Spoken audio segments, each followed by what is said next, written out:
What we've seen in the small frame building, handmade bicycle industry is definitely a real boom in the last few years. A lot of what's driving it is folks wanting a connection to their equipment. They're preferring a bicycle that has been built for them, that has been built to their taste. That might be the reason that they go to one builder or another. My name is Mike DeSalvo, and I am the builder and single employee at DeSalvo Custom Cycles. I grew up in a small rural town in Northern California, and with nothing better to do, we typically found ourselves building jumps and riding 20-inch bikes. When I was a freshman in high school, my mom bought me my first real road bike that I ever had. It was a Centurion Le Mans. I absolutely fell in love with it.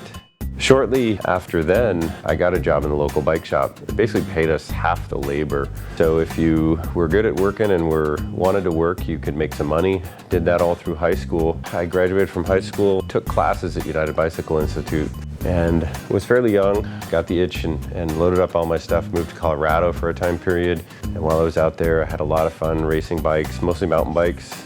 It was in the late 90s, ran into the folks from United Bicycle Institute. They offered me a position teaching mechanics classes back here in Ashland, Oregon. And it was while working there, I started building a few bikes, late nights, weekends, things like that.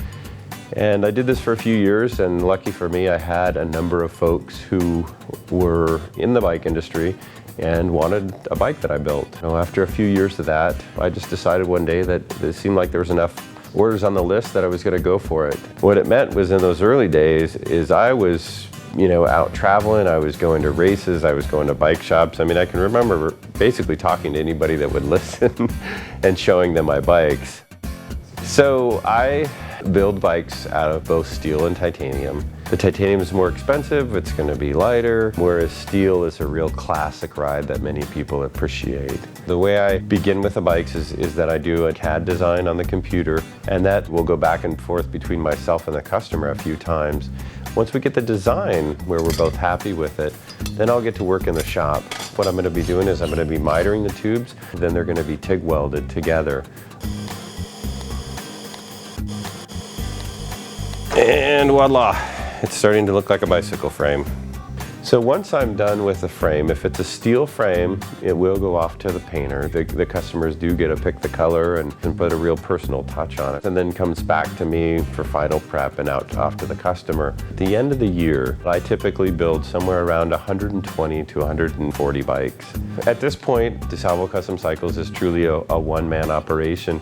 Frequently in print and in advertising, I will refer to it as a we. And I always just thought of the we as my friends and family that allow me to do this. What I've realized is that I truly do enjoy the process of building bikes.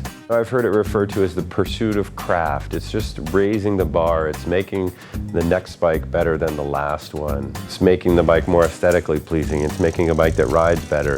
It's very much a labor of love. You always strive to build that perfect bike.